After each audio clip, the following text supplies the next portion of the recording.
na kwa miaka yote hiyo Mungu akamnyima mwana. Lakini kuna kitu ambacho kinafanyika pale nyuma, ambapo Hana anakuja kugundua ya kwamba kumbe ninaomba ombi ambalo linakwenda mrama. Maandiko yanasema mnaomba wala hampokei kwa sababu mnaomba kinyume. You pray amiss. Na kwa sababu hiyo inasababisha Mungu kuzuia jawabu la lile ombi. Na mara nyingi tunaomba maombi ambayo kabisa hayalingani na mapenzi ya Mungu. Na wakati tunapoomba maombi ya namna hiyo, unakuta Mungu anaangalia kwingine, anasema bado. Unataka kuwa kama wanawake wengine? Bado. Unataka kuwa kama wanaume wengine? Bado. Subiri mpaka utakapoiva. Mungu anasema Hana, bado haujaiva. Ningali nataka uweze kugundua moyo wangu unachotamani, ili utakapogundua ninachotamani katika moyo wangu, ukaweze kuuguza moyo wangu kwa namna ya kipekee ambayo itanisababisha kusababisha tatizo lilo nalo kubadilika na kuwa jawabu la maisha yako. Penina anaona ndio. Penina ana jambo la kujivunia ndio. Kama wanawake wengine ana mambo ambayo anaweza kusimamisha na kudai ya kwamba nimebarikiwa. Yes. Lakini Hana yuko pale, ana mtoto. Maandiko yanasema ya kwamba mwenzake humchokoza. Bwana Yesu asifiwe. Sijui kama umewahi kuchokozwa wewe. Aya ya 6 inasema mwenzake humchokoza. Yaani ilikuwa desturi ya mwenzake kumchokoza. Haleluya. Yeye akipinduka akitaka mtu wa kuchokoza, hana.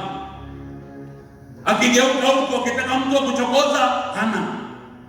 Kwa hivyo Hana akawa kama mpira wa tennis kwenye mikono ya Penina, kwa sababu Penina alipata mtu wa kukejeli kila wakati. Sasa huyu hafanikiwi, huyu amelaaniwa, huyu haendi mbali, huyu hana mrithi, huyu. Bwana Yesu asifiwe. Na maandiko yanasema wakakwea tena kwenda Shilo.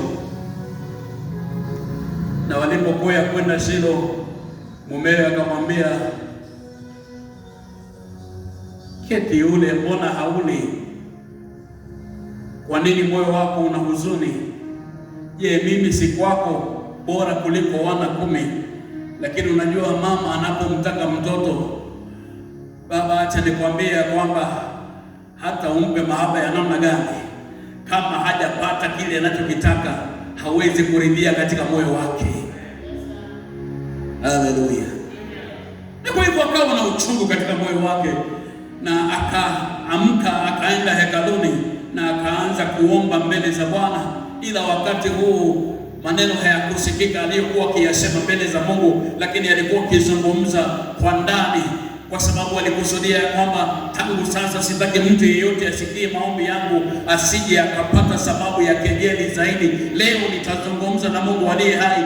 Kati yangu na Mungu maombi yangu hayatasikika na mwanadamu, kwa sababu sitaki jawabu na mwanadamu. Maombi yangu hayatasikika na mtu, kwa sababu sitaki jawabu la mtu. Maombi yangu yatasikika na mbingu. Na kwa hivyo Hana akakwenda hekaluni. Alipokwenda hekaluni akapiga magoti yake, akaanza kuendesha dua. Yeye anazungumza na Mungu aliye hai. Watu wanamwangalia, wanaona tu mdomo wake unasoma. Anaita mbingu iliyo juu. Nabii aliyekuwa hekaluni ambaye alikuwa ni kuhani Eli anamwangalia yule mama kwa muda, anamwangalia, anashangaa, huyu mama ana tatizo gani? Kwa nini mbona kinywa chake tu ndicho kinachosonga, wala sisikii chochote anachokisema? Tatizo la huyu mama ni namna gani? Akafikiri pengine huyu mama amelewa. Wengine wetu tunapoulizwa kwani umelewa, unakuta kwamba unasikia kughadhabika, unaachana na hayo maombi, unaachana na huyo ushirika, unasema potelea mbali. Na kwa sababu hiyo wengi wetu wamepoteza baraka yao wakiwa tu pale mlangoni. Wakati Mungu yuko tayari kujibu, umesikia ni kama umekejeliwa, ukasema potelea mbali. Mimi na maombi tangu leo tumemalizana.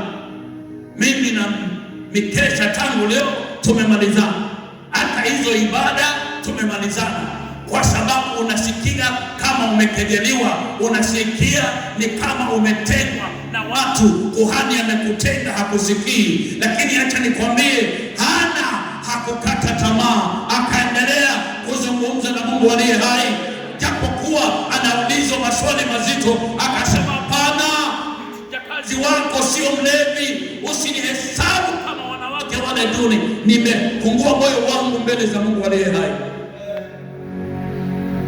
ni moyo wangu nimemwaga mbele za Mungu aliye hai, kwa sababu nimeelewa ya kwamba hata nikishirikisha wanadamu hawawezi kunisaidia, hata nikisema wapi hawawezi kunisaidia. Nimekuwa chanzo cha kejeli. Kwa hivyo mimi nimekuwa na moyo wangu niumwage mbele za Mungu aliye hai. Yeye ana jawabu la maisha. Nimekuja kukwambia kwamba Mungu aliye hai ana jawabu la maisha yako. Unaweza kuwa haukueleweka kwenu, wanajaribu kukusoma wakuelewe, hawakuelewi. Wanakushangaa kwa sababu ya jinsi unavyomwandama huyu Yesu, na kwa hivyo wamefika mahala ambapo wamesema, achana na huyu, ni kama aliharibika mahali, kwa sababu yeye kitu anachoandama ni hii kanisa yao, hii kanisa yao, yeye na kanisa sijui wamefanyana namna gani. Kejeli zimejaa chungu nzima. Sio wakati wa kupata tamaa. Haleluya. Maandiko yanasema Hana alipokula na akanywa, akaondoka akaingia hekaluni. Alipoingia hekaluni, hakutaka kujua nani yuko pale ama nani hayuko. Akakwenda mbele za Mungu kwenye magoti yake, akaanza kuzungumza na baba yake, akimwambia, Baba, hali yangu wewe unaijua. Leo nimekuja mbele zako sio kwa sababu ya kejeli za watu, sio kwa sababu watu wananisema namna gani, lakini nimekuja mbele zako kwa sababu leo nataka usikie dua langu. Leo Baba, kama utanisikia mimi mjakazi wako, ukanipa mwana wa kiume, mimi Mungu wangu nitakurejeshea adumu katika nyumba yako, wala uembe hautamfikiria kwenye kichwa chake. Akasema, Baba, ninatoa nadhiri kwako ya kwamba utakachonipa sio changu tena, ni chako. Mungu akasema, hapo sasa umeuguza moyo wangu. Nimekuwa nikitamani mtu atakaye simama kwa niaba ya Eli, mtu atakaye simama mahala pa Eli, akaweze kusimama kati ya mimi na watu wangu. Na sasa nimempata mwanamke ambaye yuko tayari kumtoa dhabihu mwanawe, japokuwa ni wa pekee, akamleta mbele za Bwana. Nikamuuliza, Bwana, ondoa divai, ondoa pombe hii.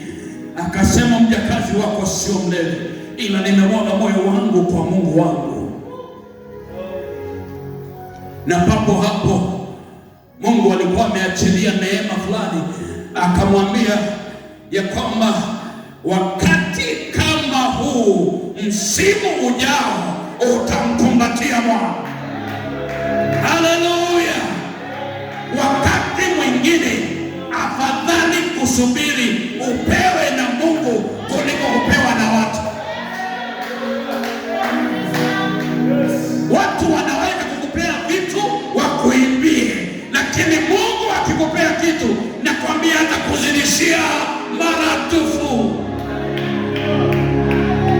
Haleluya. Hana katika uwepo wa Bwana, maombi yake yakabadilika. Mbeleni amekuwa akitaka kuwa kama wanawake wengine, maombi yake yamebadilika. Anasema, sasa sitaki kuwa kama mwingine, sitaki kuwa kama mama fulani, sitaki kuheshimika kama kina fulani, nataka utakachonipa nikurejeshe.